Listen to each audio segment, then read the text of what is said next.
It seems to be the season of big phone launches. Huawei recently launched its smashing Mate XT Ultimate Trifolding phone. Apple dropped its latest iPhone, and everyone seems to be also talking about the Google Pixel 9. But none of these phones will ever represent exclusivity the way Vertu did some 20 years ago.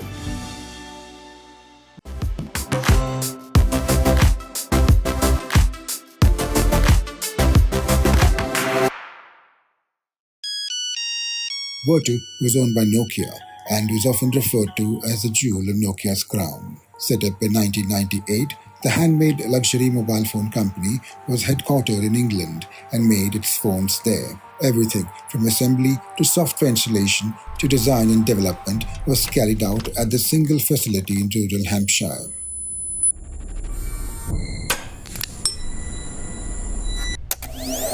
In the mid-2000s, prices for its phones in India ranged between Rs 2.5 lakh and Rs 17 lakh.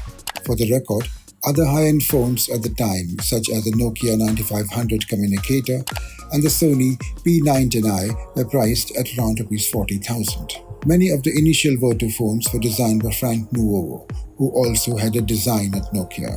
Nuovo was influenced by the world of luxury watches. Like some high-end watches, Vertu phones contained as many as 300 parts.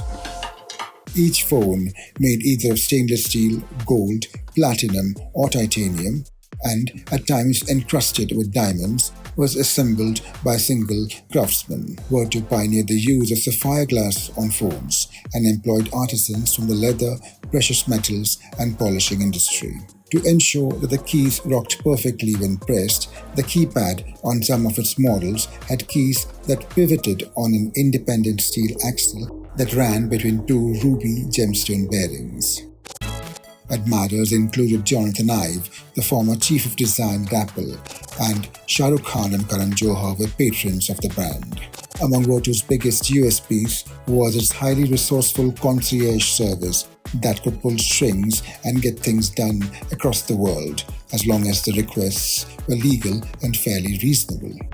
Owners pressed a dedicated button to connect to a lifestyle manager who catered to a variety of requests, from arranging reservations at top restaurants to, the company liked to claim, flying in 50 flamingos for a billionaire's wife's birthday party in London.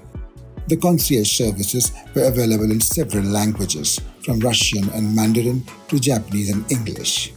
Vertu had over 120 branded stores in 70 countries, including India. Vertu's heyday was a brief one though.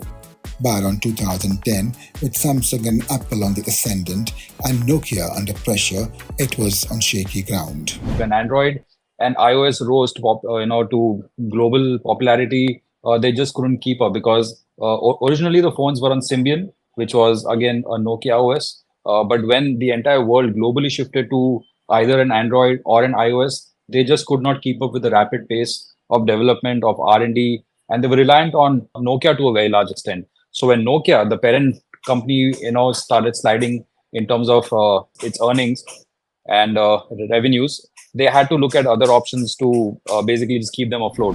The arrival of competitors such as Goldwish and Savelli and luxury phone launches by the likes of Prada and Tag Heuer further dimmed Vertu's appeal.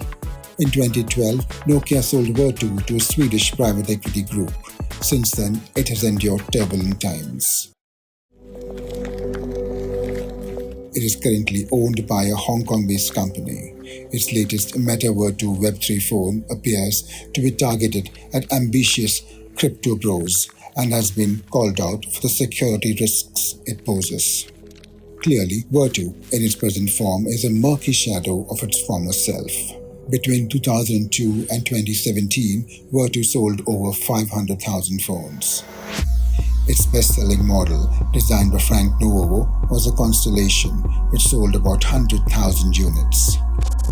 Nuovo, by the way, also designed the Nokia 1100, which, with sales of over 250 million, remains the best-selling phone of all time.